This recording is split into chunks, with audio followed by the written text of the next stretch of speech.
students, welcome back to the inorganic chemistry class. In the last class we studied the modern periodic law, its merits and limits. Also we studied the long form of the periodic table. Also finally we studied the nomenclature, impact nomenclature of elements with atomic number more than 100. In today's class let us start with the classification of elements. So all the elements, ಎಷ್ಟು elements ಇದಾವಲ್ಲ 118 elements ಇದಾವಲ್ಲ ಎಲ್ಲ elements ಅನ್ನು ನಾವು ಎರಡು type classify ಮಾಡಬಹುದು.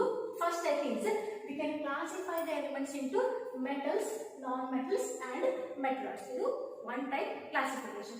ಇನ್ನೊಂದು type second type ಯಾವುದಪ್ಪ ಅಂತಂದ್ರೆ we can classify the elements into blocks such as S block elements, P block elements, D block elements as well as F block elements. So first we'll study the classification of elements into metals, non-metals and metalloids. So let us study the properties one by one. Metals nodri, metals properties ನಾವು already high school ಅಲ್ಲಿ ಕಲಿತೇವೆ. So metals property ಹೆಂಗಪ್ಪ ಅಂತಂದ್ರೆ first one, metals are solids at room temperature. Almost all the metals are solids at room temperature except mercury. Okay, second one is almost all the metals are having high boiling point as well as a melting point. ಕೆಲವೊಂದು metals ಅಂತ ಬಿಟ್ಟು maximum ಎಲ್ಲಾನು high melting point as well as a boiling point ಇರುತ್ತೆ. Third one, they are brittle. Next one is they are the good conductors of heat and electricity. Almost all the metals they conduct heat as well as electricity. Good conductors ಅಂತಂದ್ರೆ ಅವು ಒಂದು ತುದಿಯಿಂದ ಇನ್ನೊಂದು ತುದಿಗೆ heat ಅಥವಾ electricity ನ pass ಮಾಡ್ತಾವ. ಅದಕ್ಕೆ ನಾವು ಏನಂತ ಹೇಳಿದ್ರಿ good conductors of heat and electricity ಅಂತ ಹೇಳ್ತೇವೆ. And the last one is they are malleable and ductile. Malleable ಏನಪ್ಪಾ ಅಂತಂದ್ರೆ ನಾವು ಮೆಟಲ್ ಅಂತ ತಗೊಂಡ್ಬಿಟ್ಟು ಹ್ಯಾಮರ್ ಮಾಡಿದ್ರೆ ಬಡಿದ್ರೆ ಅದೇನಾಗ್ತದೆ ಗೊತ್ತಾ, ಥಿನ್ ಶೀಟ್ ಆಗಿ ಕನ್ವರ್ಟ್ ಆಗುತ್ತೆ. ಅದಕ್ಕೆ ನಾವು ಮ್ಯಾಲಿಯಬಿಲಿಟಿ ಅಂತ ಹೇಳ್ತೇವೆ. ಡಕ್ಟಿಲಿಟಿ ಅಂದ್ರಪ್ಪ ಏನಪ್ಪಾ ಅಂತಂದ್ರೆ ಮೆಟಲ್ ಅನ್ನ ಹೀಟ್ ಮಾಡಿ ನಾವು ಸಪೋಸ್ ಆ ಕಡೆ ಏನ್ ಹಿಡಿದು ಇದು ಮಾಡಿದ್ರೆ ಫುಲ್ ಮಾಡಿದ್ರೆ we can be drawn the metal into the thin wire. ಅದಕ್ಕೆ ಡಕ್ಟಿಲಿಟಿ ಅಂತ ಹೇಳ್ತೇವೆ. So metals are malleable and ductile. So these are the properties of metals. We'll repeat. Metals are solids at room temperature. They have high boiling point and melting point. They are brittle. They are good conductors of heat and electricity, and they can be malleable and ductile. Okay. So let us move towards the non-metals. Non-metals ಏನದಾವಲ್ಲ metals exactly opposite character ತೋರಿಸುತ್ತೆ, property ತೋರಿಸುತ್ತೆ. First ನೋಡ್ರಿ, non-metals are either solids or gases at room temperature. room temperature ಒಳಗೆ ಅವು solids ಆದರೂ ಇರಬಹುದು ಅಥವಾ gaseous state ಒಳಗೆ ಇರಬಹುದು. Next, they have low boiling as well as a melting point. They are not brittle. Poor conductors of heat and electricity. Also they do not malleable or ductile. ಅವನ್ನ thin sheet ಆಗಿ ಮಾಡ್ಲಿಕ್ಕೆ ಬರೋದಿಲ್ಲ, wire ತರ ಇದು ಮಾಡ್ಲಿಕ್ಕೂ formation ಮಾಡ್ಲಿಕ್ಕೆ ಬರೋದಿಲ್ಲ. So these are the properties of non-metals. So ಇದನ್ನ ನೀವು ಡಿಫ್ರೆನ್ಸ್ ಅಂತ ಕೂಡ ಹೇಳ್ಬೋದು ಅಥವಾ ಸಪರೇಟ್ ಆಗಿ ಹೇಳಿದ್ರೆ ಪ್ರಾಪರ್ಟಿ ಅಂತ ಕೂಡ ಹೇಳ್ಬೋದು. ಡಿಫ್ರೆನ್ಸಸ್ ನೋಡಿ, ಸಪೋಸ್ ಡಿಫ್ರೆನ್ಸ್ ಕೇಳಿದ್ರೆ metals are solids at room temperature, non-metals are either solids or gases at room temperature. Second one, metals have high melting point and boiling point, whereas non-metals have low melting point as well as a boiling point. Metals are brittle, non-metals are not brittle. Next, metals are good conductors of heat and electricity, non-metals are poor conductors of heat and electricity. Metals are malleable and ductile, non-metals are not malleable and ductile. So these are the properties. ನೀವು periodic table ಒಳಗಡೆ ನೋಡಿದ್ರಪ್ಪ ಅಂತಂದ್ರೆ extreme ಲೆಫ್ಟಿಗೆ ಅಂದರೆ observer extreme ಲೆಫ್ಟಿಗೆ ಏನು elements ಬರ್ತಾವಲ್ಲ, first group and second group elements, those are all metals.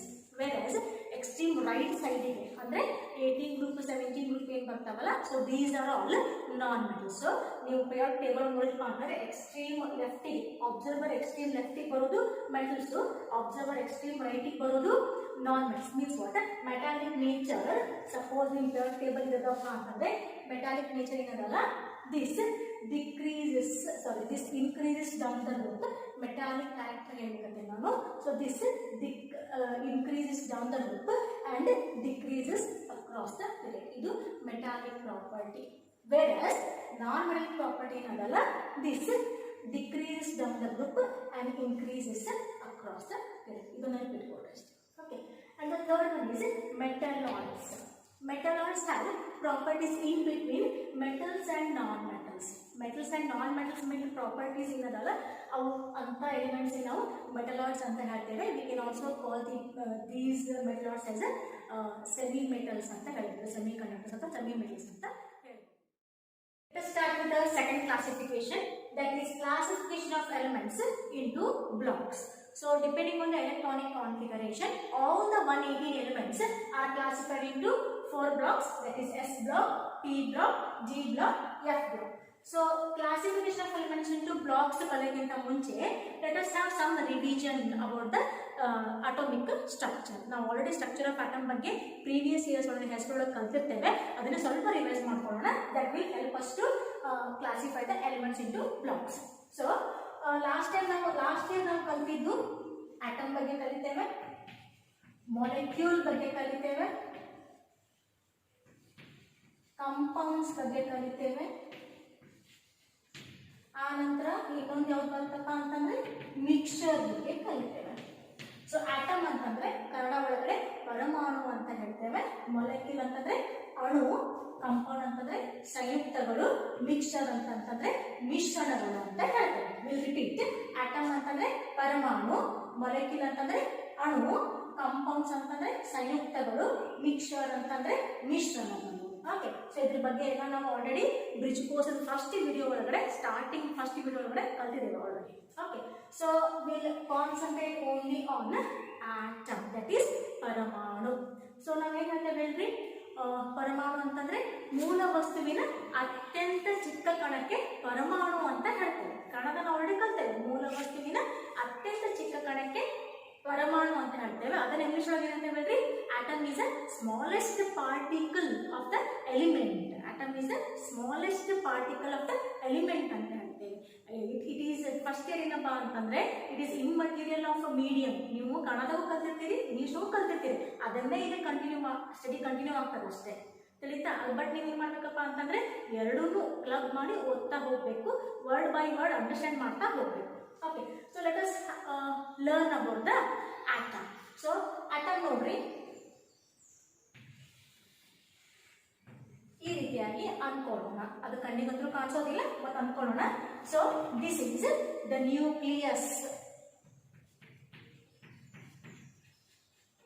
This is the nucleus of the atom. This is the electron. The center nucleus and the electron. So electron will revolve around the nucleus in a circular path. Atom ಒಳಗಡೆ electron ಇರುತ್ತೆ, nucleus ಇರುತ್ತೆ. nucleus atom center ಒಳಗಡೆ ಇರ್ತದೆ.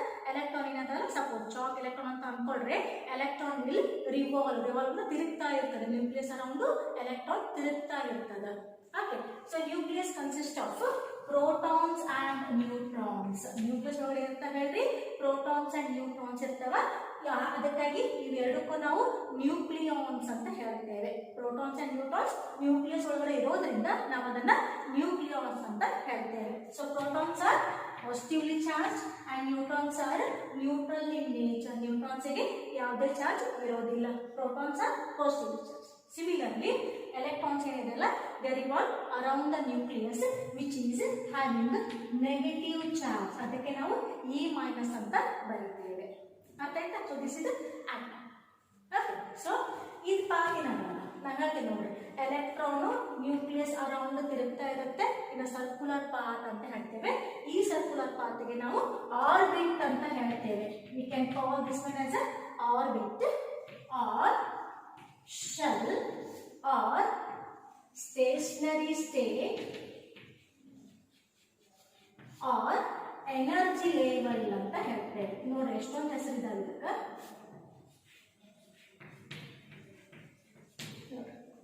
Okay. ಈ circular ಪಾತ್ಗೆ ನಾವು orbit ಅಂತ ಕೂಡ ಹೇಳ್ಬಹುದು, ಅಥವಾ ಶೆಲ್ ಅಂತ ಕರಿಬಹುದು, ಅಥವಾ ಸ್ಟೇಷನರಿ ಸ್ಟೇಟ್ ಅಂತ ಹೇಳ್ಬಹುದು, ಅಥವಾ ಎನರ್ಜಿ ಲೆವೆಲ್ ಅಂತ ಹೇಳ್ಬಹುದು. ಎಲ್ಲ ಅಂತ ಕೂಡ ಬಂದಿದೆ. Okay. So will have something about shell. Shell ಬಗ್ಗೆ ಸ್ವಲ್ಪ ಮಟ್ಟಿಗೆ ಕಲಿಯೋಣ. ಇದ್ರ ಬಗ್ಗೆ ನಾವೇ ಡಿಟೇಲ್ ಆಗಿ we want to learn in structure of.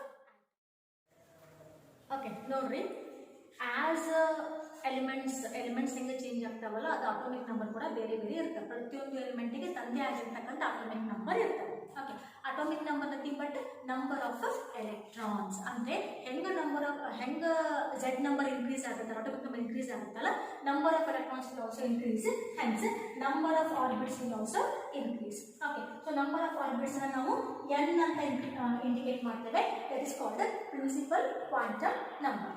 Okay, so n, if n is equals to 1, okay, ಅದನ್ನು ನಾವು k ಶೆಲ್ ಅಂತ ಹೇಳ್ತೇವೆ.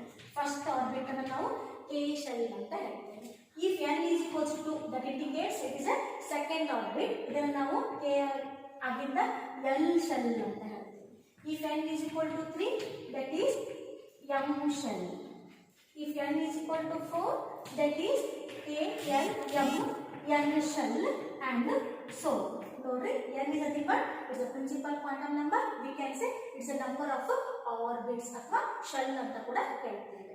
ಆಯ್ತಾ? ಸೊ ಹೆಂಗ ನಂಬರ್ ಆಫ್ ಎಲೆಕ್ಟ್ರಾನ್ ಜಾಸ್ತಿ ಆಗ್ತಾ ಹೋಗುತ್ತಲ್ಲ, ಸೊ ಆರ್ಬಿಟ್ ನಂಬರ್ ಕೂಡ ಫಿಲ್ಲಿಂಗ್ ಅಪ್ ಆಫ್ ಕೂಡ ಇನ್ಕ್ರೀಸ್ ಆಗ್ತಾ ಹೋಗುತ್ತೆ. Remember one thing, shells contains subshells, subshells contains orbitals. Shell ಒಳಗಡೆ ಸಬ್ಶೆಲ್ ಇರುತ್ತೆ, ಸಬ್ಶೆಲ್ ಒಳಗಡೆ ಆರ್ಬಿಟಲ್ ಇರುತ್ತೆ. There are 4 orbitals. ಯಾವ್ದಾದ್ರು ಹೇಳ್ರಿ? S, P, D and f. There are 4 orbitals. In a first shell, that is n is equal to 1, first shell contains only one orbital, that is s orbital. ಅದನ್ನ ನಾವು 1s ಅಂತ ಕೂಡ ಹೇಳಬಹುದು. Okay, so k shell ಏನದಲ್ಲ ಇಲ್ಲಿ, so it has only one orbital, that is s orbital. ನಾವು ಅದನ್ನ 1s ಅಂತ ಕೂಡ ಹೇಳಬಹುದು. Similarly, if n is equal to 2, second orbital, okay, it contains 2 subshells, that is s and p. We can name these orbitals as 2s. ಯಾಕೆ ಹೇಳ್ರಿ? ಇಲ್ಲೂ s ಅದ, ಇಲ್ಲೂ s ಅದ, ಡಿಫ್ರೆನ್ಶಿಯೇಟ್ ಆಗಬೇಕಿಲ್ಲ. But this s belongs to first shell and this s belongs to the second shell. ಅದಕ್ಕೆ ಇಲ್ಲಿ 2s and 2p ಅಂತ ಹೇಳ್ತೇವೆ. Similarly, the third shell, that is n is equal to 3, third shell contains 3 orbitals, that is s, p, d. ಹೆಂಗೆ ಹೇಳ್ತೇವೆ ಹೇಳ್ರಿ? 3s, 3p and 3d. Arthaita? So similarly, if n is equal to 4, that is fourth shell ಏನದಲ್ಲ, it contains 4 orbitals, 4 subshells, that is s, p, d and f.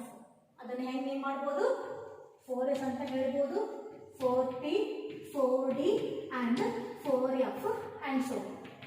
Continue. f last, in next ಬರೋದು 5s, 5p, 5d, 5f. Similarly, 6s, 6p, 6. Okay. So let us learn the next concept, that is electronic configuration. Electronic configuration is nothing but it's a distribution of electrons around the nucleus in the orbitals. So ಎಲ್ಲ ಎಷ್ಟು electrons ಇರ್ತಾವಲ್ಲ, ಎಲ್ಲ electrons ಅನ್ನ nucleus around ನಾವು distribute ಮಾಡ್ತಾ ಹೋಗ್ತೇವೆ, orbitals ಒಳಗಡೆ distribute ಮಾಡ್ತಾ ಹೋಗ್ತೇವೆ. ಅದಕ್ಕೆ ನಾವೇನಂತ ಹೇಳ್ರಿ? ಎಲೆಕ್ಟ್ರಾನಿಕ್ ಕಾನ್ಫಿಗರೇಷನ್ ಅಂತ ಹೇಳ್ತೇವೆ. ಸೊ ನಾವು classification of elements into blocks ಕಲಿಬೇಕಪ್ಪ ಅಂತಂದ್ರೆ ಇದು ನಮಗೆ ಬೇಕೇ ಬೇಕು. So to write electronic configuration there are certain rules. ಅದನ್ನೆಲ್ಲ ನಾವು ಸ್ಟ್ರಕ್ಚರ್ ಪಾಠ ಮಾಡಿ ಕಲಿಯೋಣ. ಇವಾಗ ನಾನು ಲಾಸ್ಟ್ ಇಯರ್ ನೀವೇನು ಕಲ್ತಿರಲ್ಲ energy level diagram of principle ಅದನ್ನು ಮಾತ್ರ ಹೇಳ್ತೇನೆ.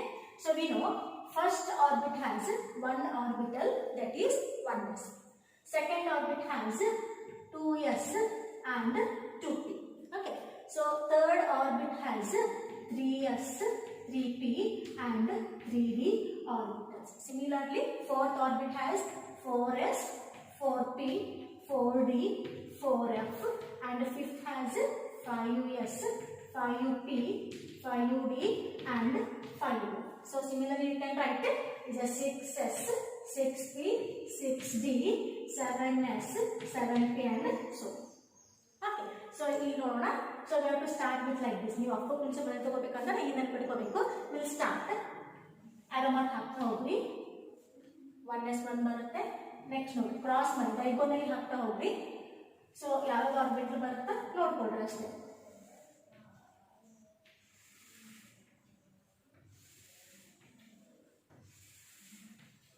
ಓಕೆ, ಸೊ ಇದ್ರ ಮೇಲೆ ನಾವು ಹೆಂಗೆ ಆರೋ ಮಾರ್ಕ್ ಬರುತ್ತಲ್ಲ ಆ ರೀತಿ ಆರ್ಬಿಟಲ್ಸ್ ಬರಿತಾ ಹೋಗಬೇಕು. ಆ ರೀತಿಯಾಗಿ ಅದಕ್ಕೆ ಎನರ್ಜಿ ಇನ್ಕ್ರೀಸ್ ಆಗ್ತಾ ಹೋಗುತ್ತೆ. So will start with 1s. Okay, so first line ಒಳಗೆ ಯಾವ್ದು ಬರುತ್ತೆ ಹೇಳ್ರಿ? ಒಂದೇ ಒಂದು ಆರ್ಬಿಟಲ್ ಬರುತ್ತೆ, that is 1s. Okay. Second line ನೋಡ್ರಿ, ಸೆಕೆಂಡ್ ಲೈನ್ ಒಳಗೆ ಯಾವ್ದು ಬರುತ್ತೆ ಹೇಳ್ರಿ, 2s ಒಂದೇ ಬರುತ್ತೆ. ಸೊ 2s ಅಂದ್ರೆ ಏನು ಗೊತ್ತಾ, 2s energy is greater than that of the 1s ಅಂತ ಅರ್ಥ. 2s energy is more than that of the 1s ಅಂತ ಅರ್ಥ. ಓಕೆ. ಸೊ ನೆಕ್ಸ್ಟ್ ಲೈನ್ ಯಾವ್ದು ಬರುತ್ತೆ ಹೇಳ್ರಿ, ಮೇಲ್ಗಡೆಯಿಂದ ಬರುತ್ತಾ 2s ಆಗಿಂದ ಯಾವ್ದು ಬರಿಬೇಕು, ಮುಂಚೆ 2p ಬರಿಬೇಕು, ಆ ನಂತರ 3s ಬರೀಬೇಕು. ಆರಾಮಾಗಿ ಹೆಂಗೆ ಬರೋದು, ಮೇಲ್ಗಡೆಯಿಂದ ಕೆಳಗೆ ಬರೀಬೇಕು. ಅರ್ಥ ಆಯ್ತಾ? So 2p 3s.